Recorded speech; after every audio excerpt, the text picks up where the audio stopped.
Shalom saudaraku, berjumpa kembali bersama dengan saya, Pendeta Jakob Setio dalam program Sapa Jemaat di Rumah. Kali ini kita akan bersaat teduh bersama-sama. Mari kita berdoa. Tuhan, kami mohon kuasa-Mu, kami mohon urapan-Mu, agar firman Tuhan yang sebentar kami renungkan sungguh-sungguh boleh memberkati kami. Roh Kudus tolong kami, agar kami boleh menerima pewahyuan yang baru yang datang daripada Tuhan. Terima kasih Bapa, berfirmanlah, kami siap diberkati oleh Engkau. Dalam nama Tuhan Yesus, haleluya, amin. Firman Tuhan kali ini terambil dari Ayub 1 ayat 1. Ayub 1 ayat 1 berkata, ada seorang laki-laki di tanah Uz bernama Ayub. Orang itu saleh dan jujur. Ia takut akan Allah dan menjauhi kejahatan. Saudaraku, renungan kita kali ini berbicara tentang berkat dari kesalehan. Apa itu saleh? Saleh adalah kehidupan yang selaras dengan standar-standar Allah yang kudus. Itu artinya orang yang disebut saleh adalah orang yang senantiasa hidup dalam standarnya Allah. Dengan kata lain, kesalehan adalah dampak dari kehidupan yang berada dalam hubungan yang benar dengan Tuhan dan penuh kuasa dengan Roh Kudus. Jadi kesalehan ini tidak bisa tiba-tiba dimiliki oleh seorang percaya, melainkan ia harus dibangun dari sebuah hubungan yang benar, sebuah relasi yang indah dengan Tuhan, di mana di dalamnya ada pujian dan penyembahan, ada doa-doa yang dinaikkan, dan ada ketaatan-ketaatan atas firman-firman Allah. Tanpa semua itu, saudaraku, maka kita tidak pernah dan tidak mungkin hidup dalam kesalehan. Salah satu tokoh yang menjadi contoh dalam hidup saleh dalam Alkitab adalah Ayub. Alkitab dengan jelas menyebut bahwa Ayub adalah orang yang saleh dan jujur di hadapan Allah. Kesalehan Ayub ini bukan kesalehan kaleng-kaleng saudaraku, melainkan kesalehan yang teruji lewat situasi, lewat penderitaan, dan semua peristiwa yang sangat menyakitkan dalam hidup Ayub. Itu artinya kesalehan daripada Ayub adalah kesalehan yang murni dari hati nurani yang memang mengasihi Allah dengan sungguh-sungguh. Bahkan Alkitab mencatat dalam berbagai-bagai penderitaan yang ia alami, tak sekalipun ia mengutuki Allah atau ia bersungut-sungut atas segala sesuatu yang Allah izinkan ia alami. Dan dampak dari kesalehan itu, saudaraku, Ayub kemudian memperoleh kembali apa yang telah hilang dari hidupnya, baik itu kekayaannya, baik itu keluarganya, baik itu kesehatannya. Semua dikembalikan oleh Allah, bahkan berlipat kali ganda.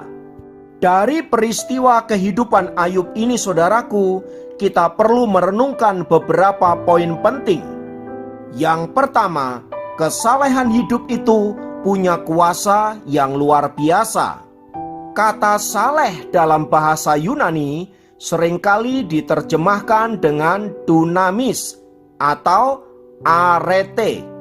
Kata itu memiliki pengertian orang yang hidup penuh kuasa, orang yang perkasa, keajaiban, kekuatan, hebat, dan melakukan pekerjaan-pekerjaan yang besar.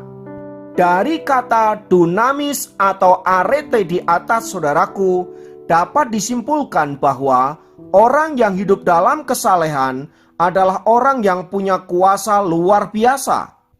Masih ingat bagaimana Tuhan Yesus dicobai oleh iblis dan bagaimana ia tetap hidup dalam kesalehan? Kita lihat dampaknya sungguh sangat luar biasa. Lukas 4 ayat 14 mencatat, setelah peristiwa pencobaan itu, Tuhan Yesus kembali ke pelayanan dengan penuh kuasa atau dunamis. Oleh sebab itu, saudaraku, pelayanan yang kemudian dikerjakan oleh Tuhan Yesus menjadi pelayanan yang sangat diberkati, pelayanan yang sangat membawa dampak dahsyat dan luar biasa. Mereka yang sakit disembuhkan, mereka yang ada dalam pergumulan dilepaskan. Semua itu terjadi karena ada dunamis atau kuasa dari kesalehan hidup yang dipraktekkan oleh Tuhan Yesus.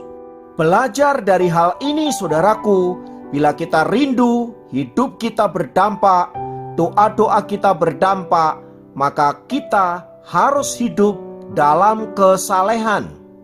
Ingat, firman Tuhan di dalam 1 Korintus 4 ayat 20 berkata, sebab kerajaan Allah bukan terdiri dari perkataan, tetapi dari kuasa atau dunamis. Terjemahan dari kata saleh. Jadi bila kita rindu hidup dalam kerajaan Allah yang dinyatakan dalam hidup kita, maka kita harus hidup dalam dunamis atau kuasa, hidup dalam kesalehan. Yang kedua, hidup dalam kesalehan adalah hidup yang diberkati oleh Allah. Ayub adalah contoh yang nyata bagi kita. Kesalehannya lah yang menyebabkan ia kemudian memperoleh kembali berkat-berkat yang tadinya hilang dalam hidupnya.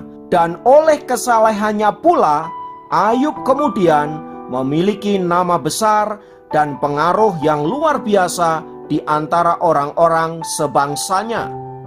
Itu berarti Ayub ditempatkan di tempat yang mulia oleh Allah. Nah, saudaraku, bila kita rindu mengalami apa yang dialami oleh Ayub, maka kita harus hidup dalam kesalehan di hadapan Allah. Oleh sebab itu, melalui renungan kita saat ini, saya mengajak untuk kita semua introspeksi diri, berbenah diri, dan mari hidup dalam kesalehan-kesalehan yang Allah kehendaki bagi kita. Saya percaya berkat Allah yang Maha Tinggi senantiasa dicurahkan bagi kita, anak-anaknya yang hidup mengasihi Dia, yang hidup dalam kesalehan-kesalehan. Kiranya firman Tuhan ini memberkati kita. Mari kita berdoa. Tuhan, kami mohon kuasa dan otoritas firman-Mu memenuhi hati dan jiwa kami, sehingga kami boleh menjadi anak-anak Tuhan yang saleh, anak-anak Tuhan yang dengar-dengaran akan Engkau dan senantiasa melakukan perkataan-Mu.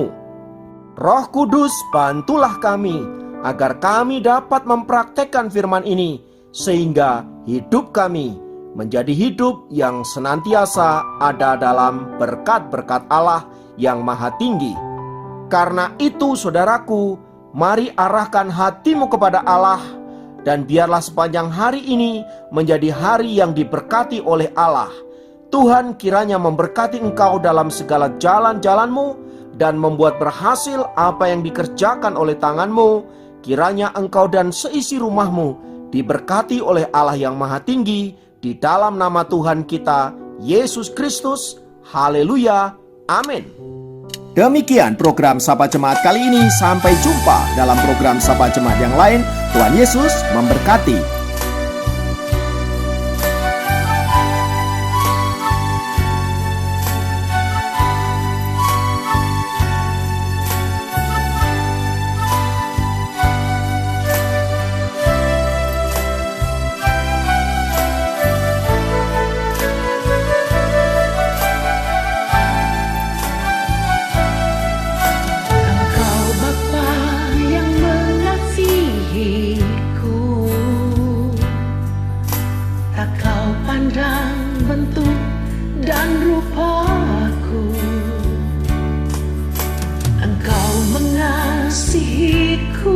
Dengan sepenuh hati, tak pernah sama seperti dunia ini.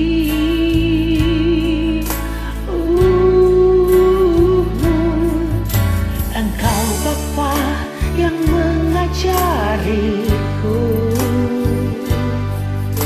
melewati badai langit biru.